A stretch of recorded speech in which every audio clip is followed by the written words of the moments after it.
It was May 1942. Dawn's first pale light sliced through the mist over northern France, glinting off the wings of a Supermarine Spitfire MKV. Inside the cramped cockpit, Capitaine Henri Laurent adjusted his oxygen mask, wiping the stubborn fog clinging to the glass. At 24, he was young for a pilot, but the war had carved him into someone older than his age suggested. He kept a photograph of his younger sister tucked beneath the dashboard, her small smile a tether to a world far removed from gunfire and smoke. Henri's squadron had been briefed early. A dozen Luftwaffe fighters were approaching from the northeast. Their mission was clear but desperate: protect the railway bridges near Amiens, crucial arteries for Allied intelligence and troop movement. With only 3 other Spitfires in the air and 12 German planes closing fast, the odds were grim, and yet retreat was never an option. Henri exhaled slowly and reached up, adjusting a small, rectangular piece of glass, taped to his cockpit canopy. It was not standard equipment, just a fragment of a shaving mirror, crudely secured with strips of masking tape scavenged from the mechanic's workshop, but it allowed him to see what would otherwise remain invisible, the attackers approaching from the sun's glare behind him. Before we jump back in, tell us where you're tuning in from, and if this story touches you, make sure you're subscribed, because tomorrow I've saved something extra special for you. The engines of the Messerschmitt Bf 109 seconds cut through the morning stillness, a low rumble that grew into a chorus of menace. Henri's hands tightened around the control stick, knuckles whitening. Every pilot knew the rules of engagement. One misstep, one fraction of a second missed, and death came swiftly. Yet, he had a secret edge, something no manual or training could teach: improvisation, born of desperation. While the Luftwaffe relied on surprise, Henri relied on reflection. His taped mirror allowed him to anticipate attacks from angles his adversaries assumed were invisible. It was a small, fragile artifact, yet it became a weapon in the hands of a determined mind. The first Stuka dive bomber screamed over the fields, its engines a howl of destruction. Henri rolled his Spitfire sharply, feeling the strain in the wings, and released a short burst from his Vickers machine guns. The lead Messerschmitt wobbled, smoke trailing from its engine, its pilot surprised by the sudden response. Henri glanced at the horizon. He could see the spread of the German formation, their altitude, speed, and angles of attack, information no ordinary pilot could glean without technological assistance. The sun glinted off his taped mirror, reflecting the shadow of an approaching plane that would have been invisible to all others. He rolled to the left, firing in precise bursts. The enemy fighter erupted into flame, a brief flash against the pink and gold of dawn. Henri's heart raced. This was only the beginning. Below, the French countryside lay deceptively calm. Fields of wheat swayed in the wind, rivers reflected the pastel sky, and villages remained silent, unaware that the sky above had become a battlefield. Henri's squadron, though small, moved like a single organism, each pilot adjusting to the chaos while trusting the improvisation of their comrade. Lieutenant Jacques Moreau struggled to follow. His canopy had no mirror, and he twisted his neck constantly, trying to catch glimpses of what Henri saw clearly. Henri barked over the radio. "Watch your 6. Keep level and follow my lead." Jacques banked hard, barely avoiding tracer rounds that splintered nearby. Every second counted. Every misjudged maneuver could mean death. The Luftwaffe pressed relentlessly. Black crosses gleamed in the sunlight as the German fighters coordinated their attack. Henri adjusted the mirror, a small motion of his hand providing an awareness of enemies that should have been impossible to detect. He had become part of a 3-dimensional chess game, moving pieces with deadly precision in the clouds. One Messerschmitt dove low, attempting to use the sun to blind him, but Henri anticipated it. With a sudden roll and a well-timed burst, he clipped its wing. Smoke spiraled upward. The pilot fought to regain control, but the moment of advantage had been seized. Henri's squadron continued their desperate maneuvers. Lieutenant Marcel Delatre's plane shuddered under fire, and Sergeant André Fournier's engine coughed, wounded by a lucky tracer. Henri knew that if even one Spitfire went down, The remaining pilots could be overwhelmed. He maintained altitude, using his taped canopy not only to track enemies, but to measure distance, speed, and trajectory. The ingenuity of a small glass fragment became a critical survival tool. The Luftwaffe pilots, confident in their superior numbers and training, were unaware that the young French pilot had turned the rules of engagement upside down. They assumed visibility was total. It was not. As the engagement stretched on, Henri's mirror proved invaluable. Each reflection revealed the tiniest movement, the faintest shadow. He spotted an enemy fighter banking behind a cloud, adjusted his trajectory, and released fire. The Bf-109 spiraled out of control, disappearing into the fields below. Another approached from the sun, assuming a perfect ambush, only to be caught in Henri's mirrored gaze. He rolled sharply, closing the distance and firing again. The sky was littered with smoke trails, a chaotic ballet of survival and destruction. Henri's hands shook from exhaustion, but the mirror's steady reflection gave him the confidence to continue, to stay ahead of the hunters rather than become their prey. 20 minutes into the engagement, the tide had shifted. Of the 12 Luftwaffe fighters, 4 had been destroyed, 2 were retreating, and the remainder were cautious, hesitant to approach the pilot with the strange, reflective advantage. Henri's squadron had been whittled down as well. 2 planes were damaged, 1 lost entirely, but the bridges remained untouched. Vital intelligence and supply routes would remain operational for the Allies, at least for another day. The small, fragile mirror, taped to his canopy with strips of masking tape, had changed the outcome of a battle that seemed unwinnable. Henri dove toward the fields below, forcing the remaining German fighters into evasive maneuvers. He felt the strain on the Spitfire's wings as he executed sharp turns and rolls. Every shot counted, every move could mean life or death. His mind was a storm of calculation, relying on instinct honed through months of perilous flights. The mirror was no longer just a reflective surface, it was an extension of his senses, allowing him to anticipate what the enemy assumed would remain unseen. The Germans regrouped for a final push. Henri, still gripping the control stick, noticed a glint in the mirror. Another fighter was approaching from behind, banking in the sun's glare. He rolled hard to the right, tracing a path only he could calculate, and opened fire. The plane erupted, a cloud of smoke and metal fragments marking the final kill of the engagement.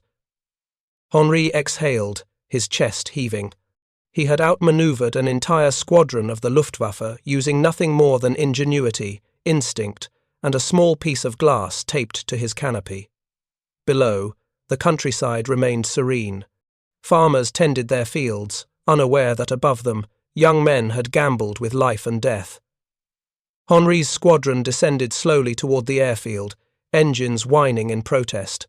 Mechanics rushed forward, astonished at the lone Spitfire returning relatively intact.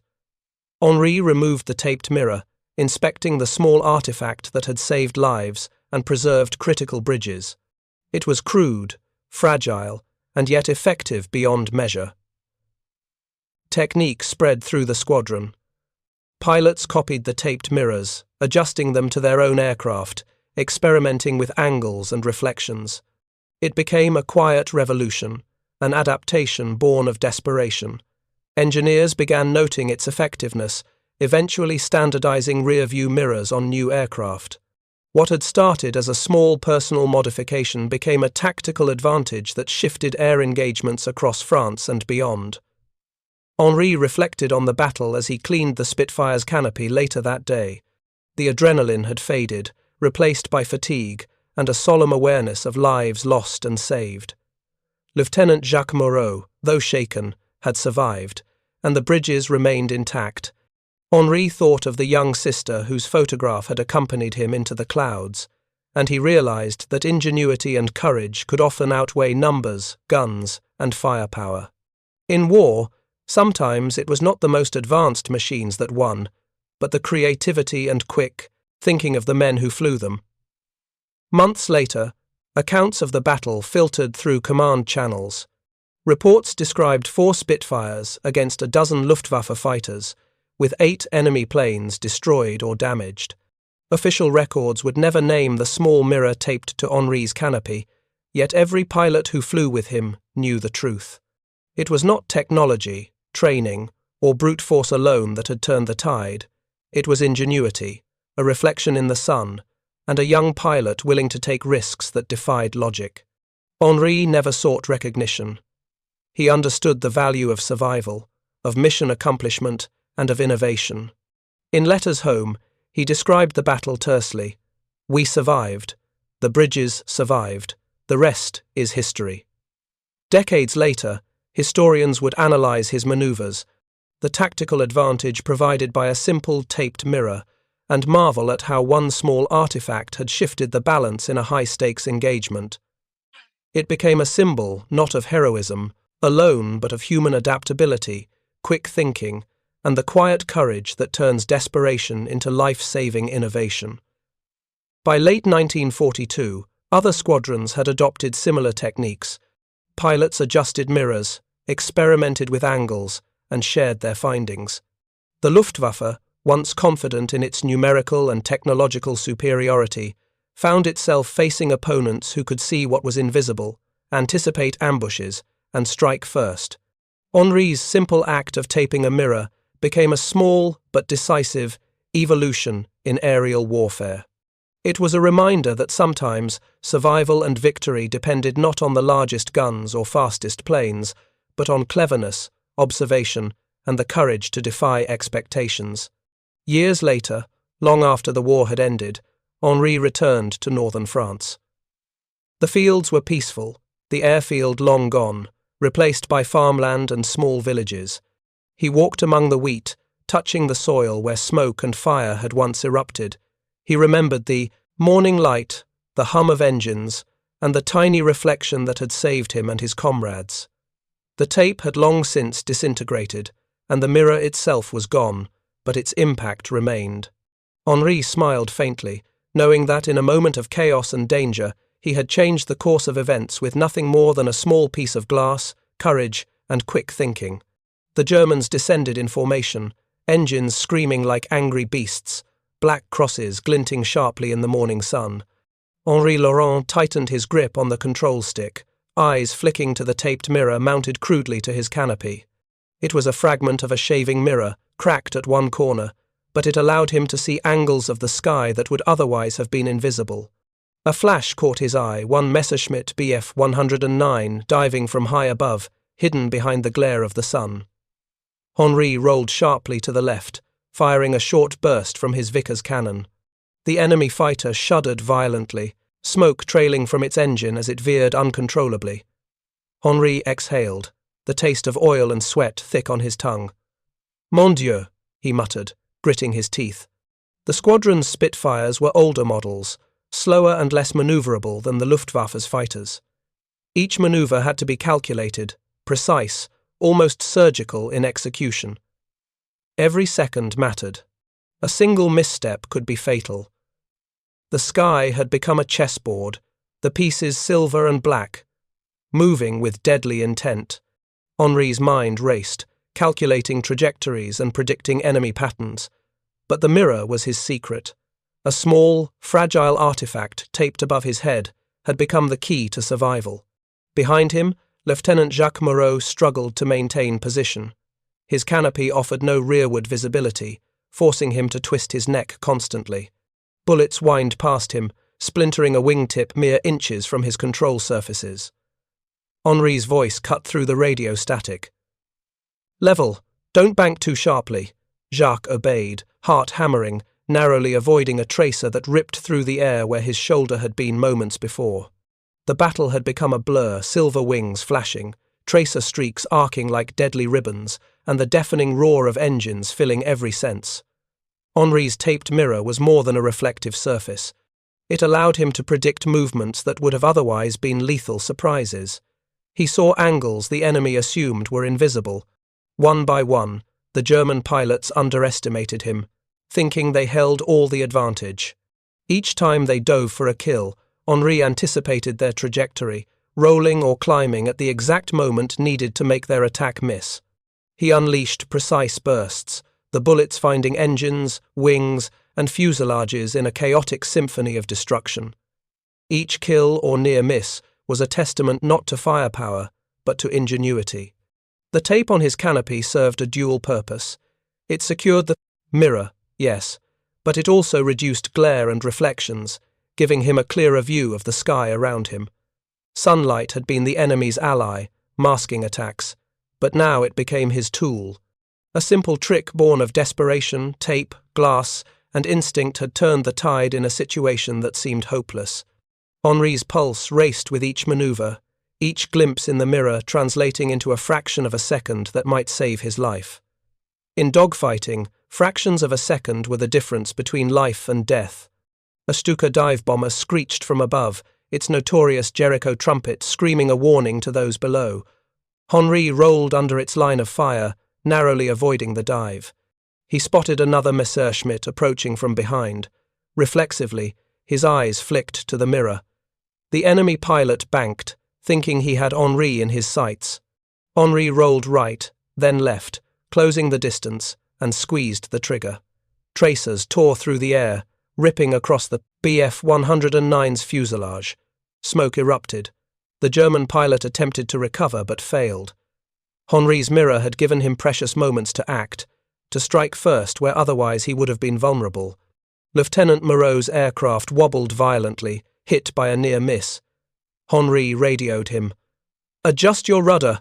Trust the mirror. Watch the shadows." Jacques obeyed, gasping as he regained stability. The battle had become as much a mental test as a physical one. Every pilot's awareness was strained, every nerve on edge. But Henri's advantage was clear.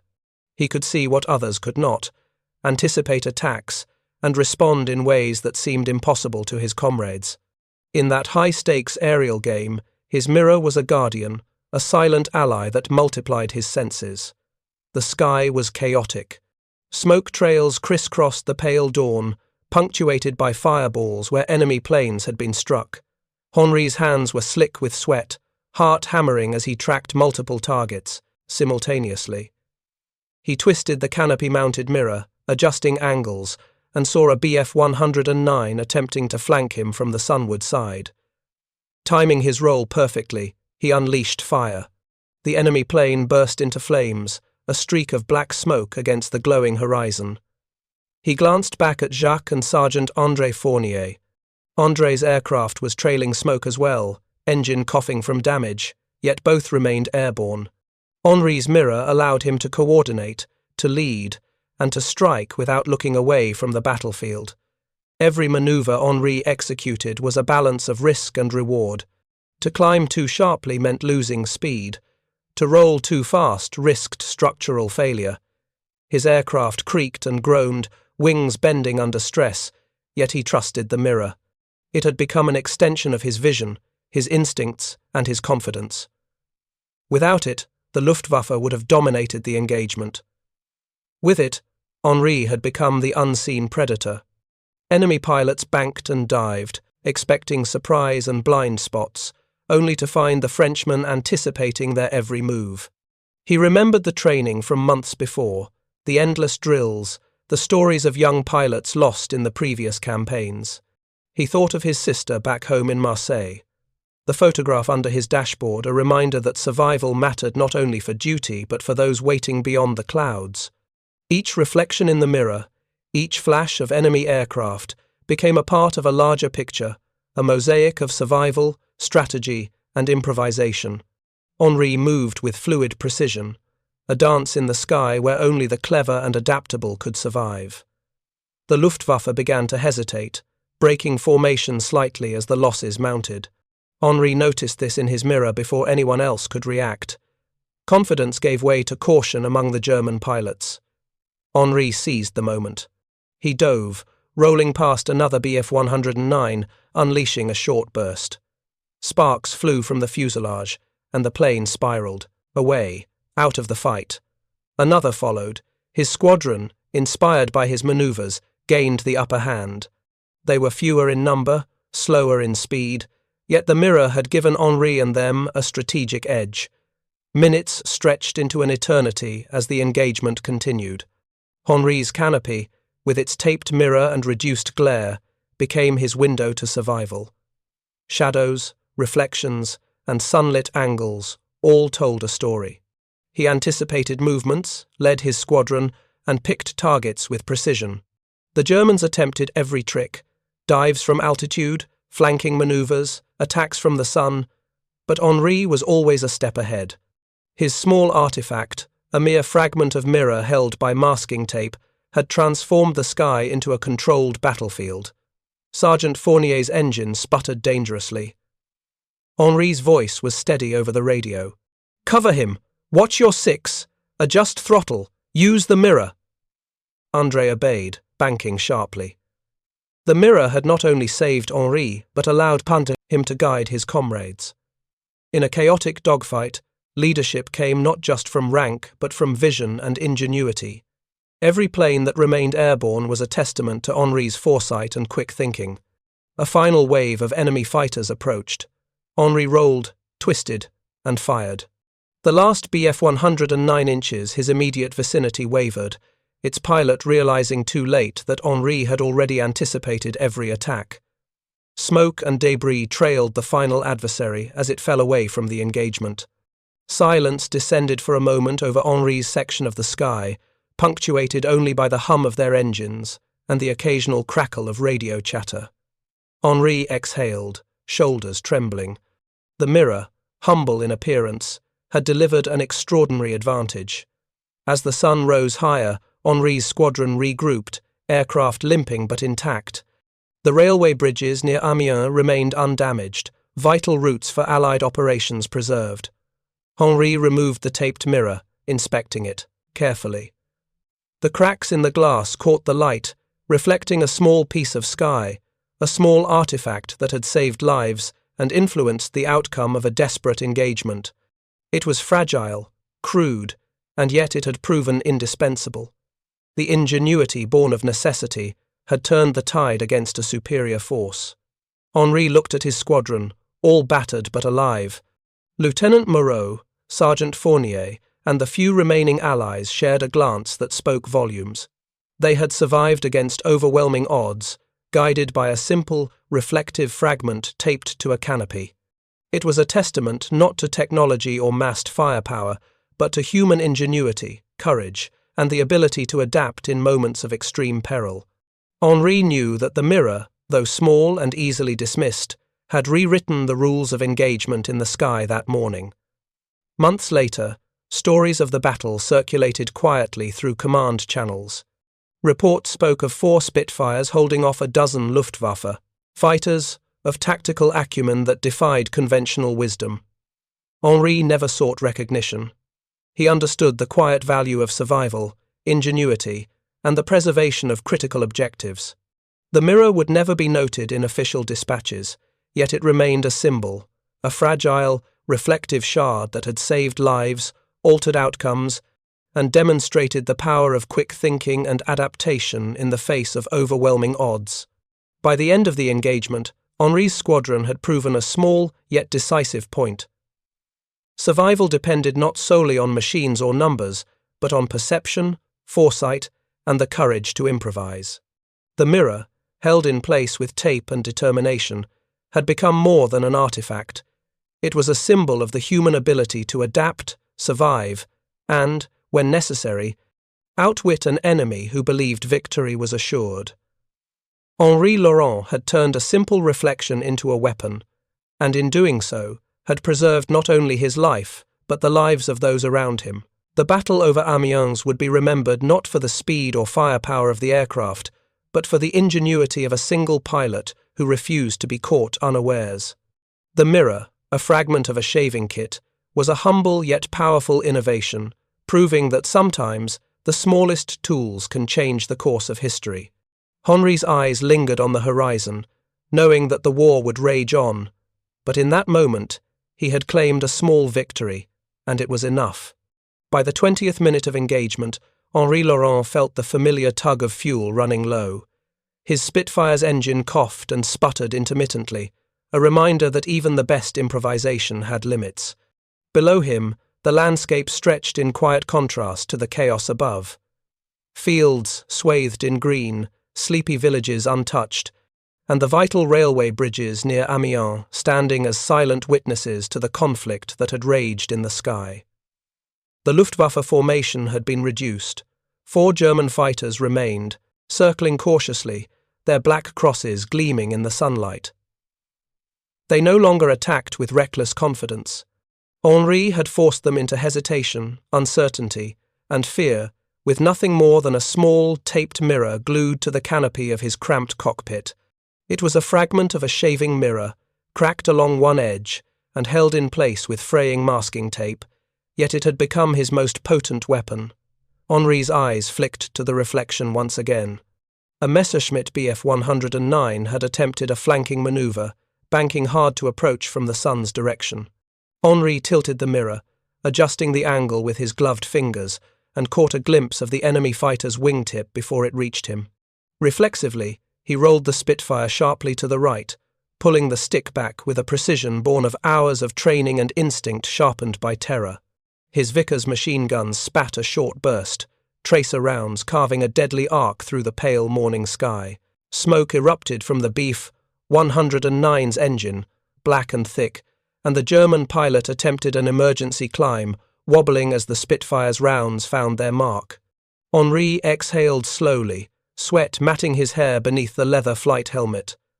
The small mirror had once again granted him a split-second advantage that might have been the difference between life and death. Preparing and narrating this story took us a lot of time, so if you are enjoying it, subscribe to our channel. It means a lot to us. Now back to the story. Jacques Moreau, his lieutenant, flew behind Henri in a tight formation, his own canopy scratched and dirty, providing limited visibility. "Henri, you've done it!" Jacques radioed, voice crackling with exhaustion and relief. His plane wobbled slightly as he adjusted for turbulence, tracer streaks arcing harmlessly past him. Henri responded with a terse, steady breath, glancing over his shoulder, using the mirror. Only 4 enemy fighters remained, scattered in a way that no longer suggested confidence, but caution, even hesitation. Each movement of the remaining Luftwaffe pilots was measured, cautious, and reactive. They had begun to respect the unpredictable pilot who could anticipate their attacks, who had turned their own advantage, the sun, their speed, and their surprise against them. Below, the villages remained untouched, their chimneys sending thin smoke into the morning sky. The bridges near Amiens, vital arteries for Allied troop movement and intelligence operations, stood intact. Henri's mind flickered briefly to the soldiers and couriers who would rely on those crossings, to the countless lives that depended on timely reinforcements and deliveries. He remembered training sessions with his flight instructor at Cambrai, where they had discussed anticipation, observation, and reflexes in combat. The mirror had been a field modification of desperation, a small fragment of glass he had secured with tape before, taking off that morning. Now it was proving indispensable. What had begun as a crude improvisation had become a decisive tactical advantage. The air above northern France shimmered with heat and tension. Henri's Spitfire's engine whined under strain as he dove into the sun, forcing the remaining German fighters to scatter and break formation. Their cohesion, so vital for coordinated attacks, dissolved in a few sharp maneuvers. Henri banked left, then right, weaving like a dancer across invisible lines, always using the mirror to track his unseen adversaries. Each reflection in the small glass square gave him a measure of foresight that would otherwise have been impossible. He could anticipate a dive before it happened, counter a flanking maneuver before it reached him, and fire accurately, even while rolling and twisting his fragile aircraft. The Luftwaffe pilots, once predators with the advantage of surprise, now found themselves disoriented, chasing shadows and reflections that betrayed Henri's precise movements. Sweat ran down Henri's face, stinging his eyes beneath the leather flight helmet. His hands shook slightly, gripping the control stick and throttle, muscles tense from constant maneuvering. The adrenaline coursing through his veins was overwhelming, yet the mirror provided a strange sense of calm. It extended his awareness, turning instinct into strategy. He could see what others could not, act where others hesitated, and survive where many would have fallen. One by one, he engaged the remaining fighters, unleashing short bursts from his Vickers cannon, aiming not for recklessness, but for precision. A black trail of smoke followed each successful strike, the sky punctuated by arcs of tracer fire and the occasional flash of an enemy aircraft spiraling away. Jacques Moreau radioed again, voice trembling but steady. "Henri, we're holding them. You've changed the battle." Henri gave a brief acknowledgement, focusing on the sky ahead. 1. Final Bf 109 had attempted a dive from above, banking steeply with confidence born of arrogance. Henri adjusted the mirror once more, catching the glint of sunlight reflecting off the enemy's fuselage. He rolled sharply, aiming with unerring precision, firing a short, controlled burst. The enemy plane shuddered violently, smoke pouring from the engine, and it plummeted toward the fields below. Henri's hands shook from fatigue and adrenaline, but the mirror gave him confidence. A small extension of his perception, a fragment of advantage that transformed the battle into something he could control. Below, the countryside remained a canvas untouched by war's immediate fury. The farms, roads, and villages lay in peaceful contrast to the chaos above. The bridges that had been the target of the Luftwaffe's mission remained intact, allowing Allied reinforcements and communications to move unhindered. Henri glanced at his own fuel gauge, noting that he had just enough to return to base. Each maneuver had been calculated, each roll, dive, and burst of gunfire executed with exacting precision. The mirror, held in place with fraying masking tape, had been small, fragile, and almost laughably simple, but its impact had been monumental. Henri's eyes scanned the sky again, using the mirror as both weapon and shield. The remaining German fighters, 3 now, attempted to regroup, banking cautiously, searching for an opening that no longer existed. Henri predicted their movements, rolling past one while firing short, precise bursts at another. Each engagement was quick, brutal, and decisive. Smoke trailed behind each disabled fighter, painting the sky with arcs of black that contrasted sharply with the pale dawn light. The Luftwaffe pilots were learning, reacting too late, and realizing with growing frustration that the French pilots' ingenuity had turned their advantage into vulnerability. Jacques Moreau followed Henri closely, covering his 6 and adjusting for every sudden maneuver. His own canopy, scratched and imperfect, offered little visibility, but Henri's guidance and the mirrored reflections provided enough information to coordinate their defense. They moved as a unit, small but effective, and even with older Spitfires, they had shifted the engagement from desperation to control. Each burst of gunfire, each evasive roll, each glint in the mirror reinforced the tactical edge Henri had carved from ingenuity and determination. Minutes passed like hours. The remaining German fighters attempted one last dive, banking from above in a coordinated effort to overwhelm the young French pilot. Henri anticipated the movement, adjusting his mirror and rolling sharply, then unleashing a burst that struck the lead Bf 109. Smoke trailed from its fuselage, and it spiraled out of the fight, leaving only 2 fighters remaining. Henri felt the tension in his shoulders ease fractionally. The sun reflected off the mirror, illuminating a small piece of sky that had become his lifeline. Every maneuver was guided by that reflection, every decision informed by a fragment of glass, tape, and determination. The final German fighters, wary now, began to disengage. They circled briefly, hesitant to risk further losses, before banking away in retreat. Henri exhaled slowly, surveying the sky. The dozen Luftwaffe fighters that had seemed invincible only minutes earlier were either destroyed, damaged, or retreating. The quiet victory was palpable. His squadron, though battered and exhausted, had survived. The bridges remained intact, the villages untouched, and the battlefield above reflected a hard-won order in the chaos of combat. Henri's small, improvised innovation, the mirror taped to his canopy, had given the squadron the upper hand. Sweat dripped from Henri's helmet, stinging his eyes, yet his hands remained steady on the controls. He took a moment to glance down at the fields below. The countryside was calm once more, almost, indifferent to the violence that had unfolded above. The Spitfires, scarred and wounded from the engagement, held their formations, and Jacques Moreau, radioing softly, acknowledged the preservation of their mission's objective. The mirror, small and fragile, had altered the trajectory of the engagement, providing Henri with the awareness, confidence, and tactical advantage that had turned near-certain peril into survival. Henri's thoughts briefly wandered to the men and women who would benefit from the intact bridges, the soldiers and couriers who relied on precise timing and secure routes.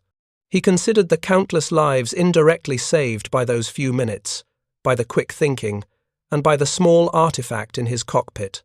It was a reminder that ingenuity, courage, and adaptation could outweigh numbers and technology, and that in warfare, sometimes the smallest tools and the simplest ideas could have the most profound impact.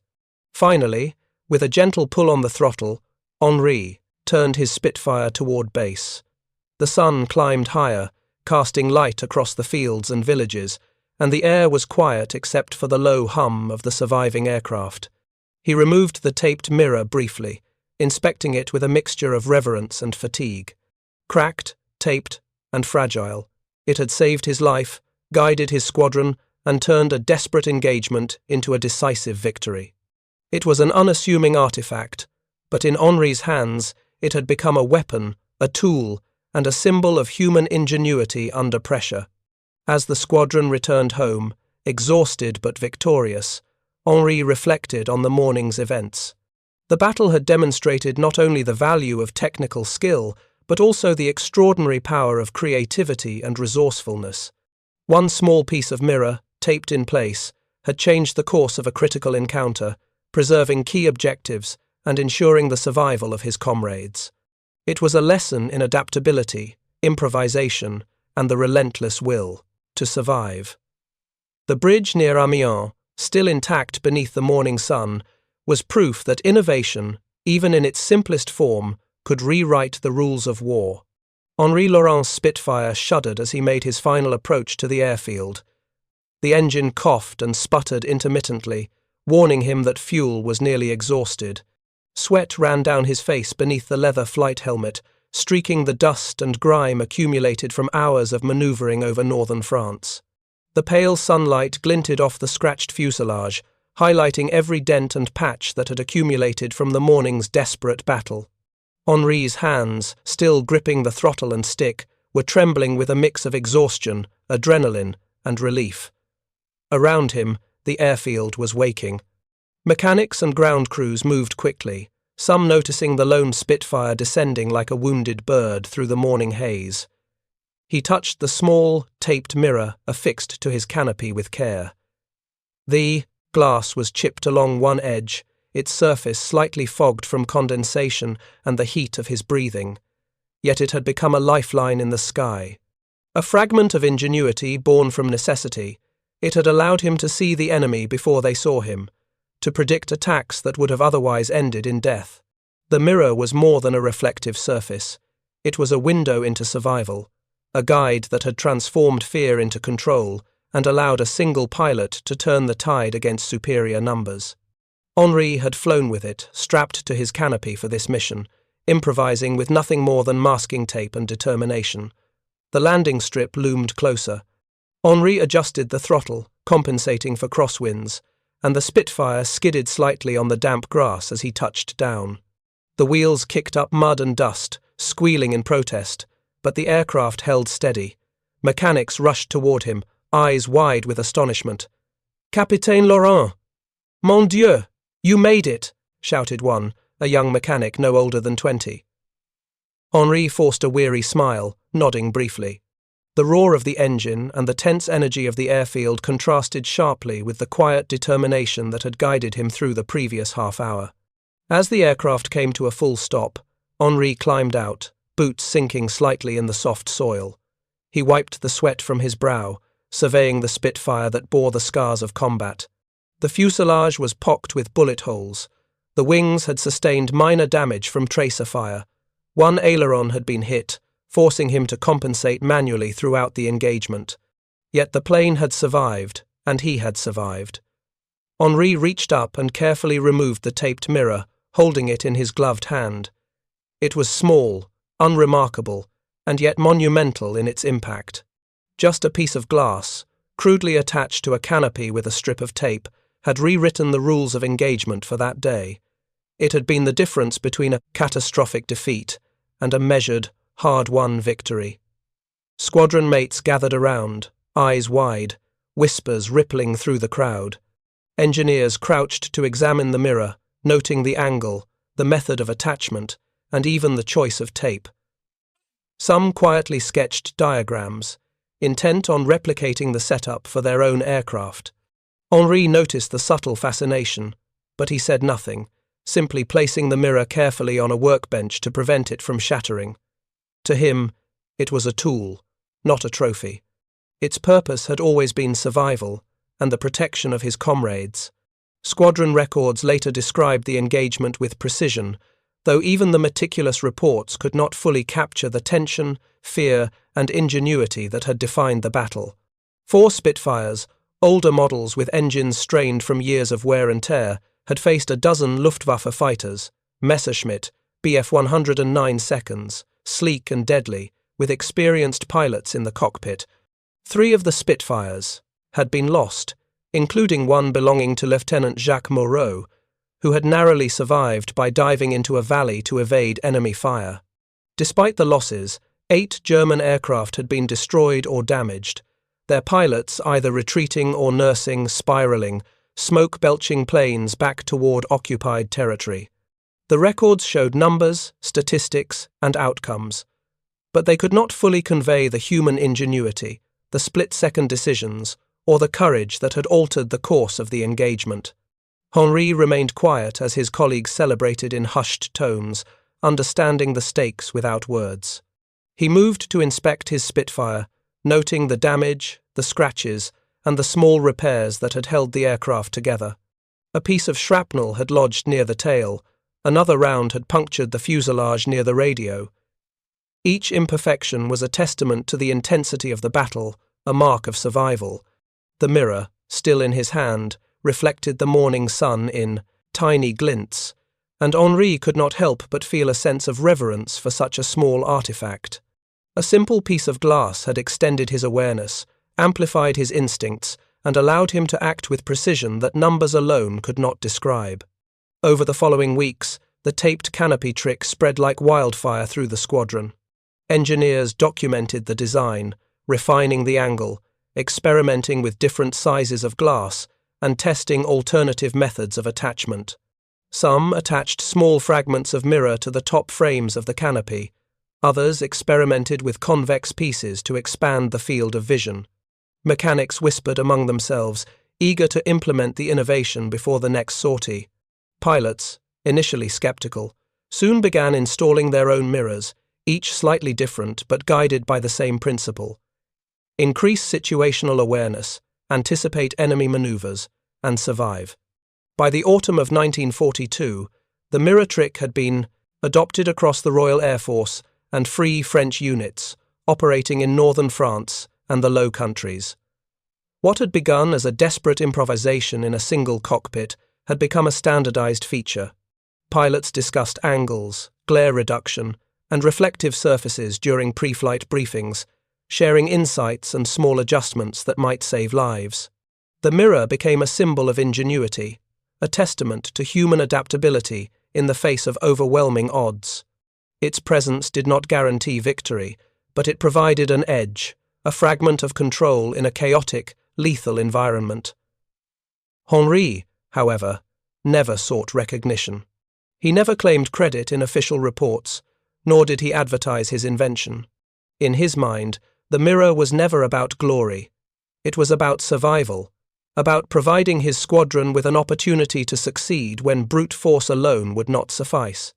He continued to fly missions with the same quiet determination, the same focus on precision and vigilance. The mirror remained affixed to his canopy, a small extension of his awareness, a constant companion in the sky. Each sortie reinforced the lesson he had learned. Courage, ingenuity, and timing could outweigh guns and numbers, and small innovations could reshape the battlefield. The psychological impact was profound. Pilots who had flown with Henri noticed a difference in their confidence, their willingness to engage the enemy, and their ability to respond under pressure. Situational awareness, previously limited by the narrow field of view and blinding sunlight, had been extended by a simple fragment of reflective glass. Young pilots, many of them barely out of their teens, felt empowered by the ability to anticipate threats, to see the unseen, and to act decisively. The mirror transformed fear into tactical advantage, providing a bridge between instinct and strategy. As months passed, Henri's contribution, though quiet, became embedded in squadron culture. Training manuals began, including references to rear-view awareness, mirror positioning, and glare reduction. Mechanics were instructed to check and clean mirrors before takeoff, ensuring that each pilot had the advantage of clarity and foresight. The innovation had crossed from improvisation to institutional knowledge, from a single pilot's desperate solution to a standard feature that saved countless lives.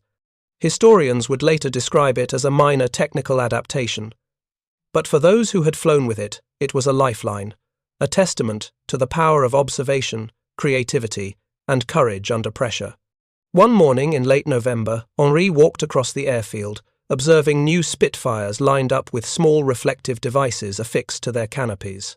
He paused, touching a fragment of glass on one aircraft, remembering the tense engagement over Amiens. The morning sun caught the mirror, sending a glint across the fuselage and lighting up the pilot's face inside the cockpit. Henri allowed, himself a faint smile. The innovation had spread, yes, but more importantly, it had protected lives, bought time for ground operations, and given hope to pilots who had little left to cling to. He thought of Jacques Moreau, of Lieutenant Marcel Duval, of the countless young men whose lives had been altered by a fragment of ingenuity. The mirror, small and unassuming, had become more than a tactical tool. It had become a symbol of human resourcefulness, of the ability to adapt in the face of danger, and of the value of thinking beyond conventional solutions. Henri understood that in war, survival was often dictated not by numbers or firepower, but by perception, timing, and the courage to innovate. A simple reflective surface, taped crudely to a canopy, had demonstrated the profound impact that small acts of ingenuity could have in shaping outcomes. Henri continued to fly missions, each sortie reinforcing the lessons of the past. The mirror remained in place, a constant reminder of battle over Amiens, the dozen Luftwaffe fighters, and the fragile line between life and death in the sky. Pilots who joined the squadron later learned of the technique, adapting it to newer aircraft, refining angles, and experimenting with convex mirrors and anti-glare coatings. By 1943, rear-view mirrors were standard in many RAF and Free French fighter units. What had begun as an improvised measure in one young pilot's cockpit had become a lasting feature of aerial combat, a quiet revolution born of necessity and creativity. As the war progressed, Henri's mirror became a silent guardian, protecting pilots from unseen attacks and offering a measure of control in an environment where surprise often meant death. In briefings and debriefings, pilots recounted engagements where the mirror had made the difference between life and loss. Each story reinforced the principle that adaptability, courage, and observation could outweigh even the deadliest of weapons. The legacy of a simple glint of glass endured long after the engine's roar faded, and the Spitfires returned to hangars for maintenance.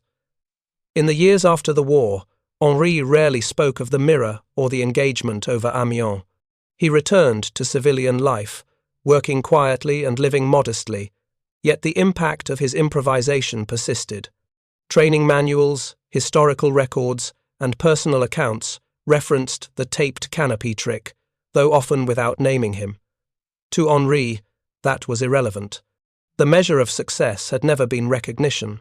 It had been survival, protection, and the knowledge that one small, improvised tool had saved lives and shaped the course of a critical engagement. The mirror, cracked, taped, and humble, remained a symbol of innovation born from necessity. It reminded Henri and those who learned from it that in moments of chaos and danger, clarity of vision, quick thinking, and courage could outweigh brute force. The lesson was simple yet profound. Ingenuity, no matter how small, could alter the course of events, and one person's resourcefulness could ripple across a squadron, a battlefield, and even history. Henri kept the mirror in a small wooden box after the war, a personal relic of the sky, of courage, and of survival. It had saved lives, secured vital bridges, and ensured that countless Allied operations could proceed without interruption. In its tiny reflective surface lay the story of desperation, creativity, and resilience. Though the mirror was small, its legacy was immense. For every pilot who learned to anticipate, to react, and to survive, it was a glimmer of hope, a symbol that even the most modest innovation could change the course of events. Henri's flight that morning over Amiens became legend among pilots and historians alike. 4 Spitfires against a dozen Luftwaffe fighters, an improbable encounter turned decisive by ingenuity, courage, and a small piece of glass. The mirror, taped crudely to the canopy, saved not only Henri, but his squadron and countless ground forces who relied on the intact bridges. Its story became part of the lore of the Free French Air Force and the Royal Air Force, a testament to the power of observation, adaptation, and the human spirit in the darkest hours of war. Years later, Henri Laurent returned to northern France. The airfield where he had flown as a young pilot was gone, replaced by rolling fields and farmland. He walked slowly along the edge of a field, where a small, weathered memorial plaque honored the pilots who had flown with courage, innovation, and necessity, facing impossible odds. Henri's fingers brushed the cool metal. To those who flew, who innovated, and who survived. Among the engraved names, he saw none of his own, yet a faint smile crossed his face. He remembered the glint of sunlight on the taped mirror, the roar of engines, the acrid smell of burnt oil, and the streaking tracers in the sky. For him, victory was not glory, but lives saved, bridges preserved, and the knowledge that cleverness and vision could outweigh numbers. The calm sky above belied the battlefield of 1942, yet its lesson endured. Up next, you've got 2 more standout stories right on your screen. If this one hit the mark, you won't want to pass these up. Just click and check them out. And don't forget to subscribe and turn on the notification bell so you don't miss any upload from us.